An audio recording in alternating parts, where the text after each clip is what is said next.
کیا آپ بھی پریشانیوں میں آزمائشوں میں ہیں؟ اگر ایسا ہی ہے تو اوپر والی ویڈیو ذرا غور سے دیکھیں اور ذرا چیک کر کے بتائیں کہ آپ زیادہ پریشان ہیں یا اس شخص کو زیادہ پریشانی ہے۔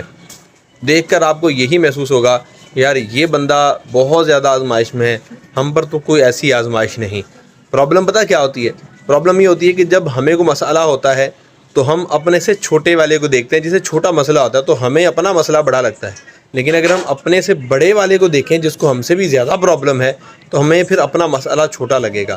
مثال کے طور پر اگر ہمارے پاس خراب موٹر سائیکل ہے تو ہم کار والے کو دیکھیں گے کیونکہ ہمیں اس موٹر سائیکل سے نفرت ہوگی۔ اگر ہمارے پاس کار ہے تو ہم پھر لینڈ کروزر والے کو دیکھیں گے اور پھر ہمیں اپنی نعمت چھوٹی لگے گی۔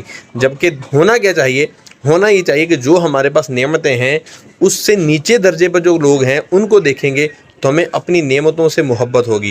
ہاں اگر اوپر والے کسی درجے کو دیکھنا ہے تو وہ نیکیوں میں دیکھیں کہ میں نماز نہیں پڑھ رہا، وہ تو نماز پڑھتا ہے، میں 5 نمازیں پڑھتا ہوں، وہ تو اشراق و چاشت بھی پڑھتا ہے، میں اشراق و چاشت بھی پڑھتا ہوں، یہ تو تہجد بھی پڑھتا ہے۔ یوں نیکیوں میں مقابلہ ہو تو یہ زیادہ فائدہ مند ہے، اور مومن کی مثال یا مومن کی شان بھی یہی ہے۔ تو جب ہم نیکیوں میں اوپر والے کو دیکھیں گے تو ہمیں نیکیاں کرنے کا جذبہ ملے گا، لیکن ہم دنیاوی طور پر کسی کو اوپر دیکھیں تو پھر ہمیں حرص اور اس کے علاوہ لالچ اور پھر مایوسی اور نا امیدی پیدا ہوگی۔ تو اس لیے اپنے رب کا شکر جتنا ہو سکے ادا کریں کہ ہم اس وقت جس بھی حالت میں ہیں، بہت سارے لوگ اس حالت میں آنے کو ترس رہے ہیں اور ہم ہیں کہ ناشکری ختم نہیں ہو رہی۔